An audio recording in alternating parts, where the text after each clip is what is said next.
जय हिंद दोस्तों इस वीडियो में हम पढ़ेंगे चाल और वेग के बारे में, यानी स्पीड एंड वेलोसिटी के बारे में। क्लियर है दोस्तों? तो देखिए आइए चलते हैं चाल और इस वेग को देखते हैं। तो देखिए चाल, पहले हमारा क्या है चाल और उसके बाद वेग।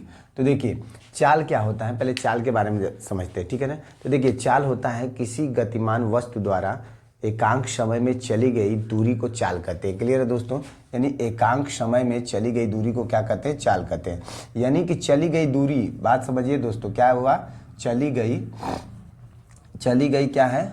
चली गई दूरी। तो देखिए चली गई दूरी की बात अगर हम करें तो दूरी, जब जैसे ही दूरी आया तो दूरी का मात्रक क्या होता है?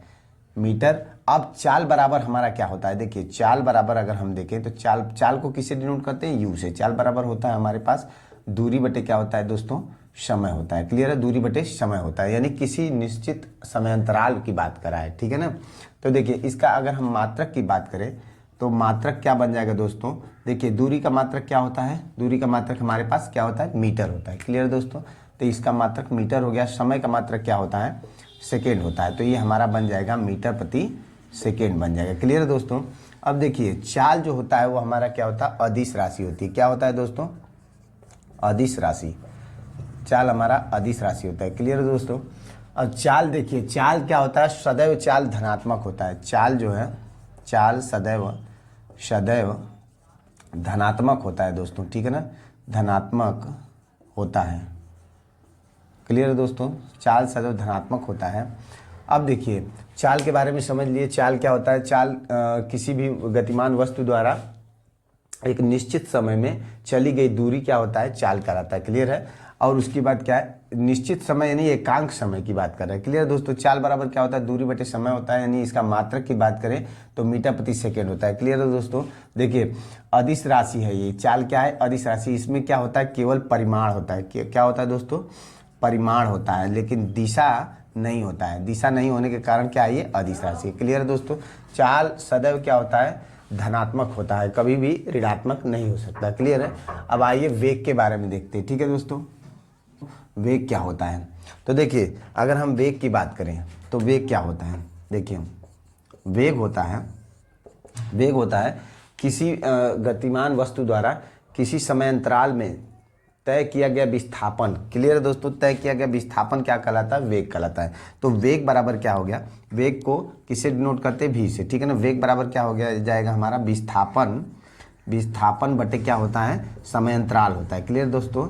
समयांतराल, ठीक है। देखिए विस्थापन बटे समय अंतराल होता है, क्या होता है? वेग होता है। वेग को इंग्लिश में क्या बोलते हैं दोस्तों?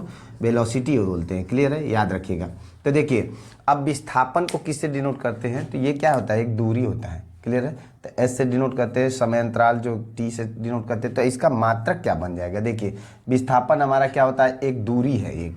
क्लियर है? न्यूनतम दूरी होता है ना दो बिंदुओं के बीच, यानी शॉर्टेस्ट और अंतिम, यानी कि शुरू और आखिरी के अंतिम, यानी शॉर्टेस्ट डिस्टेंस को ही हम क्या कहते हैं? विस्थापन कहते हैं। तो ये क्या हो जाएगा? मीटर में हो जाएगा।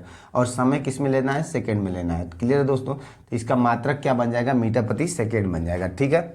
और देखिए ये विस्थापन के होने की वजह से दोस्तों, विस्थापन के होने की वजह से वेग जो है हमारा क्या हो जाएगा? विस्थापन के होने की वजह से, जैसे कि विस्थापन मैंने पिछली वीडियो में बताया है कि विस्थापन क्या होता है? पॉजिटिव भी हो सकता है, नेगेटिव भी हो सकता है और शून्य भी हो सकता है। क्लियर दोस्तों? तो ये विस्थापन के होने की वजह से वेग भी हमारा क्या होता है? यानी क्या हो सकता है? धनात्मक हो सकता है, धनात्मक हो सकता है, ऋणात्मक भी हो सकता है। क्लियर है दोस्तों? यानी ऋणात्मक भी हो सकता है और क्या हो सकता है? शून्य भी हो सकता है। क्लियर है दोस्तों? तो ये तीनों क्वांटिटी, इसके तीनों मैटर इस पे डिपेंड करते हैं। किसकी वजह से?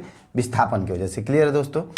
विस्थापन की वजह से। और देखिए चाल और ये क्या है? वेग हमारा क्या है? एक जो है कि वेग हमारा क्या है? एक सदिश राशि। क्लियर है दोस्तों? वेग हमारा क्या है? एक सदिश राशि है। क्लियर है दोस्तों? अब आइए इसके अंतर के बारे में देखते हैं, इन दोनों में क्या क्या अंतर है, ठीक है। आइए दोस्तों इसके अंतर के बारे में देखते हैं, ठीक है। देखिए चाल है और यहाँ पे क्या है? हमारा वेग है। तो देखिए चाल क्या है? चाल है किसी वस्तु द्वारा एकांक समय अंतराल में चली गई जो है कि दूरी, हमारा क्या कहलाता है? चाल कहलाता है, ठीक है। तो देखिए पहला हमारा हो गया एकांक समय अंतराल में, यानी एकांक समयांतराल में, ठीक है ना, चली गई दूरी। क्लियर है दोस्तों? चली गई दूरी। क्लियर है।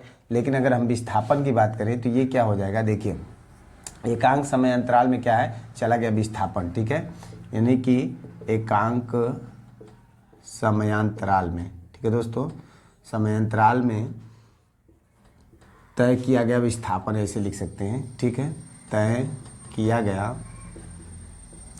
गया क्या है, विस्थापन। क्लियर दोस्तों, विस्थापन, ठीक है दोस्तों। अगला दूसरा नंबर देखते हैं, क्या है, चाल हमेशा क्या है, अदिश राशि है। ये क्या है, अदिश राशि है, ठीक है दोस्तों।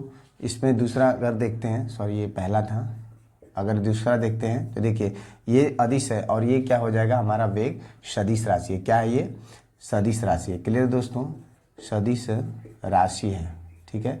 देखिए अदिश राशि में क्या होता है दोस्तों, एक चीज़ ध्यान दीजिए, अदिश राशि में केवल क्या होता है, परिमाण होता है, ठीक है ना, परिमाण होता है, दिशा नहीं होता है। इसमें दिशा की अगर हम बात करें तो दिशा नहीं होता है, ठीक है।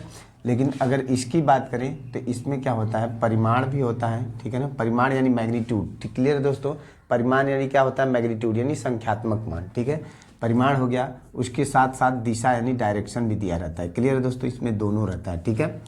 आगे देखिए तीसरा नंबर अगर हम देखते हैं तो देखिए चाल क्या होता है, सदैव धनात्मक होता है। क्लियर है, ये सदैव, यह सदैव, क्लियर है दोस्तों, ये सदैव धनात्मक होता है, धनात्मक होता है। क्लियर दोस्तों, होता है।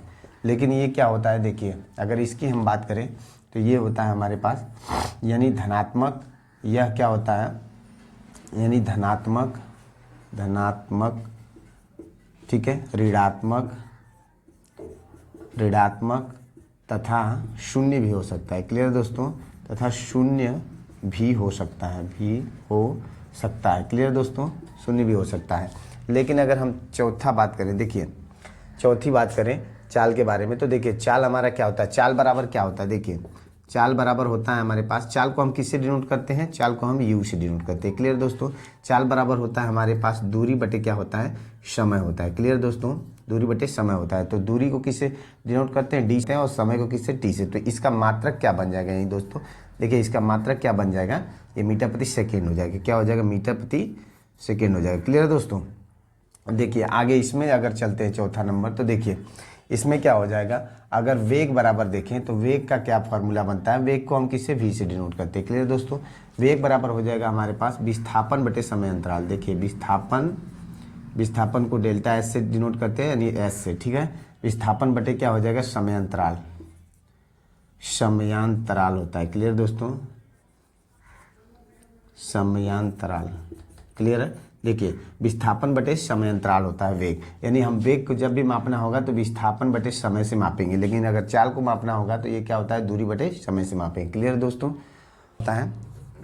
पांचवा होता है कि वस्तु यानी चाल हमेशा क्या होता है, वेग से या तो वेग के बराबर होगा या वेग से अधिक हो सकता है ना।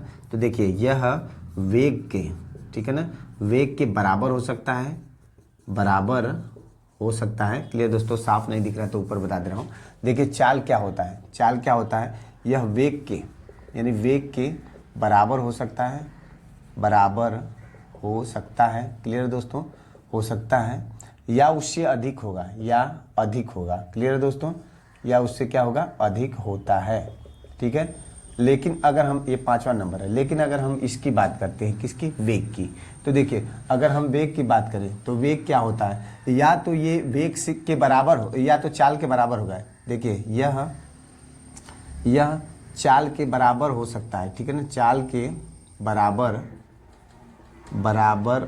हो सकता है। क्लियर दोस्तों, हो सकता है, या क्या होगा, या उससे कम होगा,